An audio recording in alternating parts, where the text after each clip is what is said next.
I can't believe it. My mentor, Bob Proctor, invited me to travel with him on his private jet from Toronto to Vegas and back. But then, crickets, nothing. Well, I'm going to show you in today's episode how I turn that stuff around using one of my mental faculties called the will. So you're going to want to stick around because you can apply this in your life too. The following was recorded in front of a live studio audience at the Studio 21 Podcast Cafe. This is the United Podcast Network.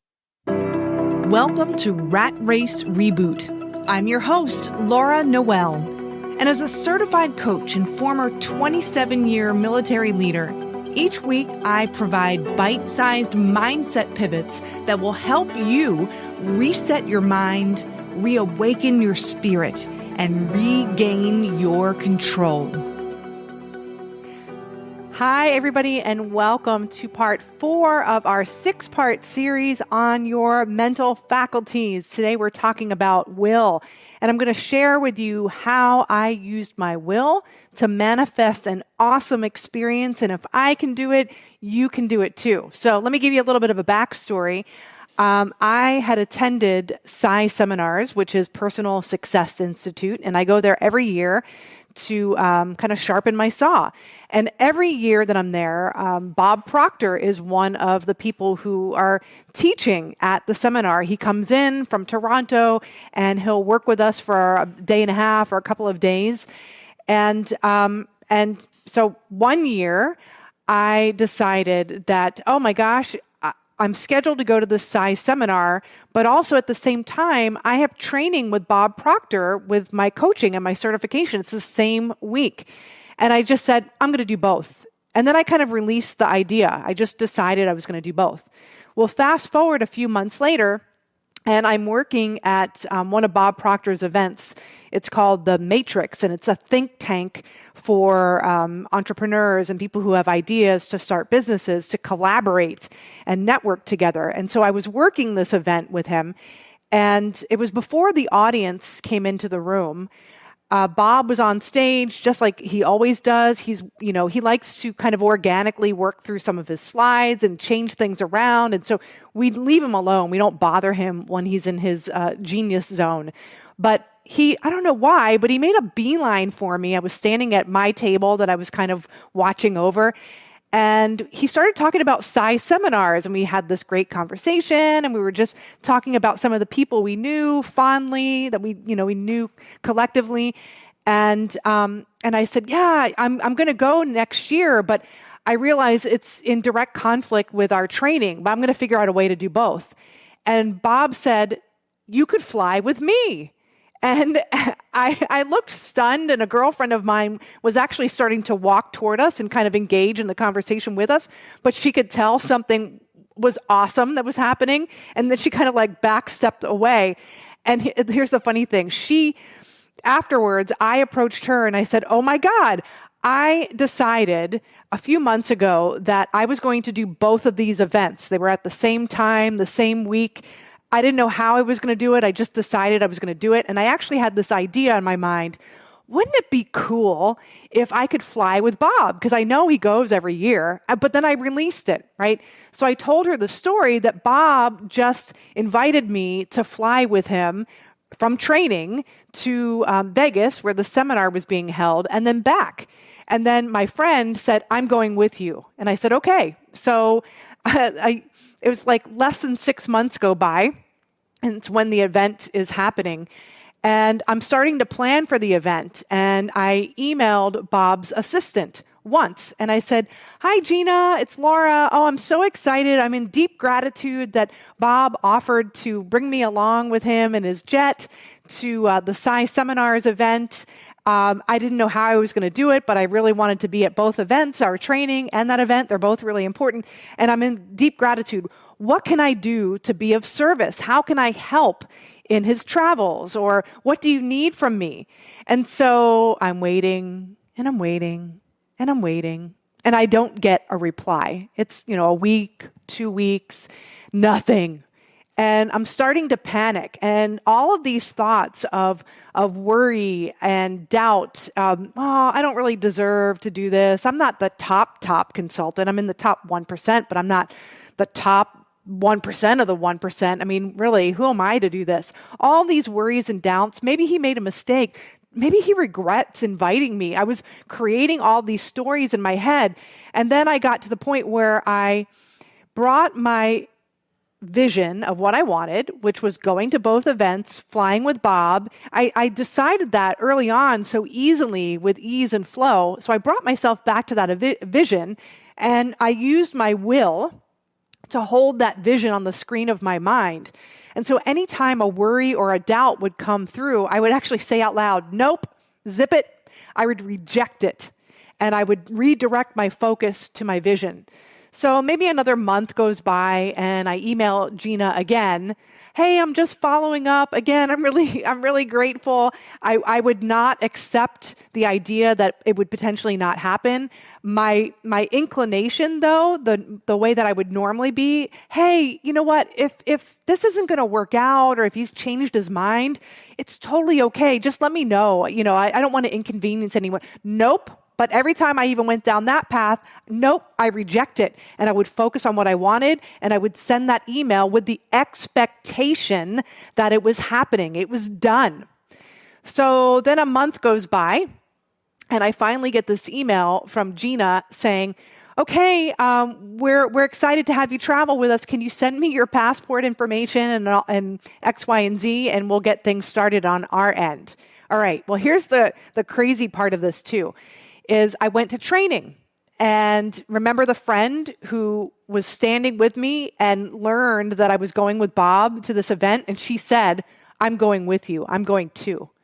Well, what had happened was Bob was so excited about this idea. He's never done this before, that he decided to kind of make a contest out of this at training.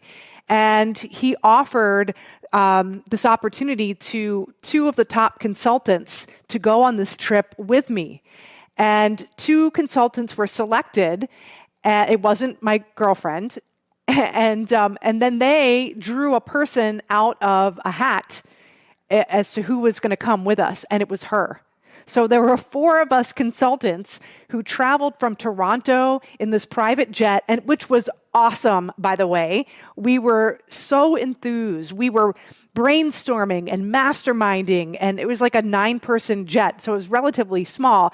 Bob would come up and engage in the conversation and the masterminding with us. Each one of us would go into the bathroom of the jet, and we'd be in there for, it seemed like 30 minutes, because we're like opening all the cabinets. It was so huge. And then going into the front of the galley and just opening all the snack drawers and eat. Like, even if you didn't want the snacks, we were eating all of the snacks just to experience and take this in. But it was an incredible experience all the way around. And I wanted to share with you what happened so that you can replicate this for yourself. It's important, I always say this, everything's created twice, and you'll hear me end every episode because it's the truth. First in our mind, in our imagination, and then in physical form. So you have to imagine, you have to get clear on what you want. And you can't be in resistance to it. You can't have, I want this, but I'm not good enough. I want this, but how's it going to happen? You can't have resistant thoughts and attract the very thing that you want. You can't. You have to imagine it and get to a place where you let go and let God, kind of, and you're not in resistance to it. So I decided, number one, is that I wanted to go to both of these events. That was the first thing. I said, I'm doing both. I'm going to both. I don't know how I'm going to make it happen, but I'm doing both. I'll figure it out. 1, I made that decision. 2, I decided, wow, wouldn't it be cool if I could fly round trip with Bob? I immediately accepted that idea. I didn't vacillate between, is it possible? Is it not possible? I didn't really pay any more attention to it other than the fact that, wow, this would be really cool and I'd like to have this. It's done. And I accepted the idea immediately.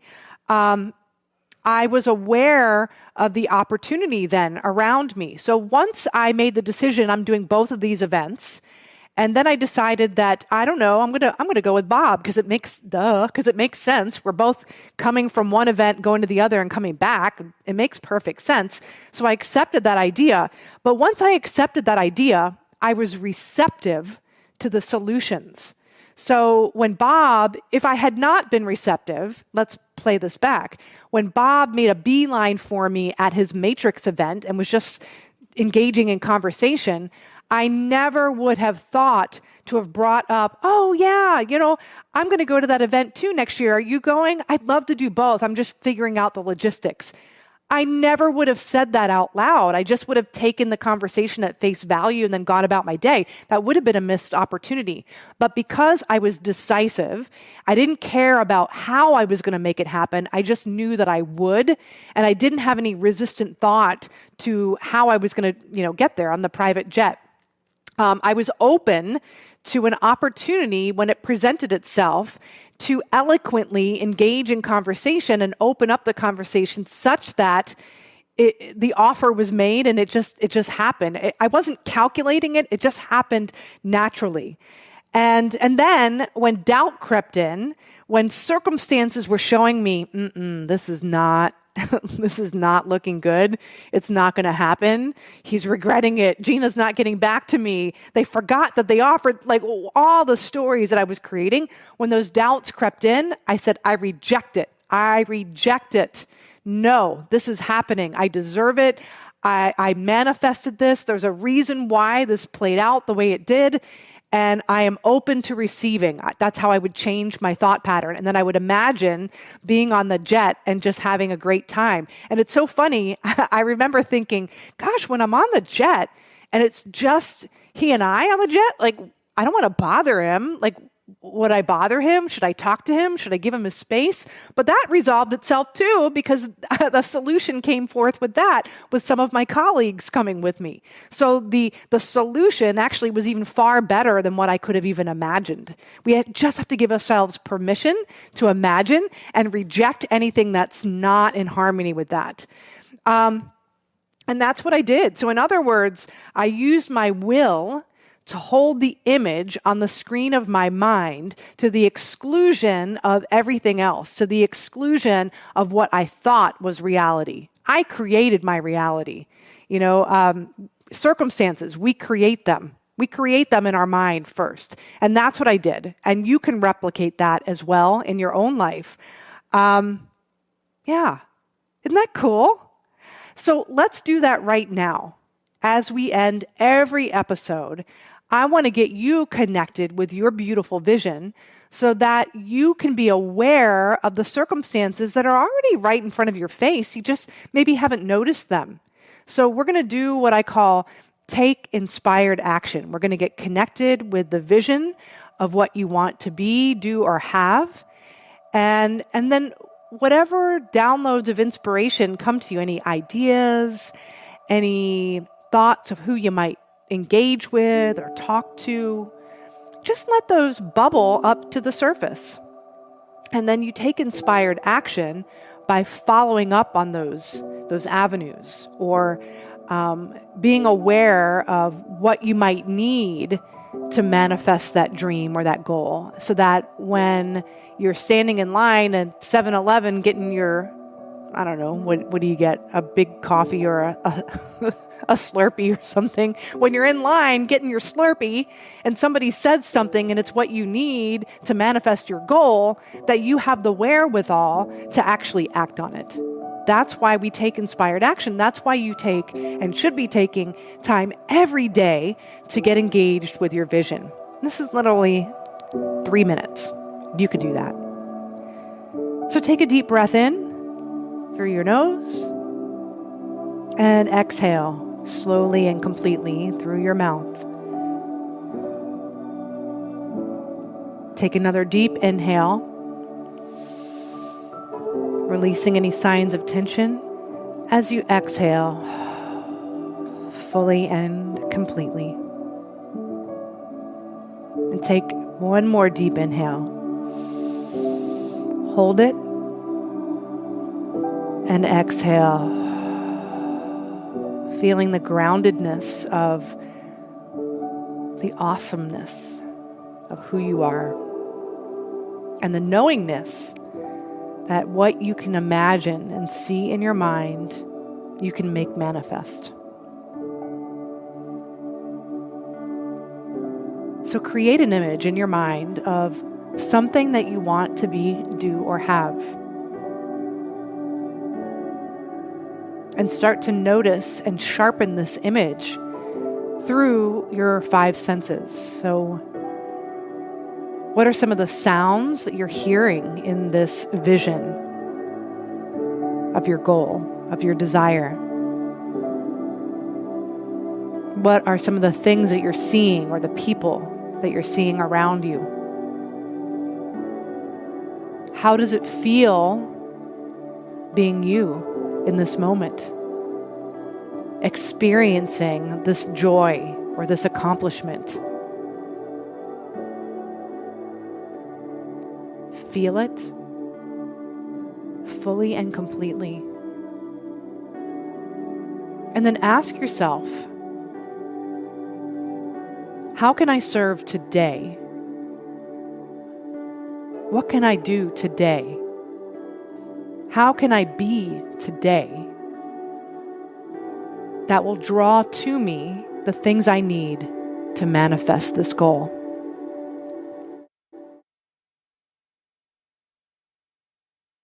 Welcome back. So you want to make the habit of doing this every day, whether it's with us or by yourself, and then write those ideas or inspirations and just be aware throughout the day. Be present. Keep checking in with yourself, because you'll know when you're offered an opportunity, whether or not it's in harmony with what you desire. But the goal is to keep that image that you created in your mind of your goal or your wish fulfilled on the screen of your mind using your will. That's different than willpower. Willpower is something that has a shelf life when you're forcing yourself to do something, but you're not really emotionally engaged in it. Willpower will wear off, but you want to use your will in the right way to hold that image on the screen of your mind and bring yourself to be emotionally involved in the feeling of your wish fulfilled. Remember, like energy attracts like energy, and that's how you start to attract the people, the resources, the opportunities that are in direct alignment with that which you want to create. So I hope you got a lot out of today's episode. I want you to go onto ratracereboot.com and subscribe to our weekly newsletter, just so you know when I'm having free events and workshops, when our next podcast is dropping, and to download those 6 mindset-changing techniques for a more fulfilled life. And also, leave us a review and follow us on whatever channel you listen to your podcast on. When you do that, it helps the algorithms and it helps distribute this podcast to help more people far and wide. So I'm excited you joined us this week. I'm looking forward to seeing you next week, where we talk about another one of your mental faculties, your memory, and how to leverage that for future desired results. Remember, everything is created twice, first in your mind and then in physical form. Have a great week. The views and opinions expressed by the hosts, guests, or callers of this program do not necessarily reflect the opinions of the Studio 21 Podcast Cafe, the United Podcast Network, its partners, or affiliates.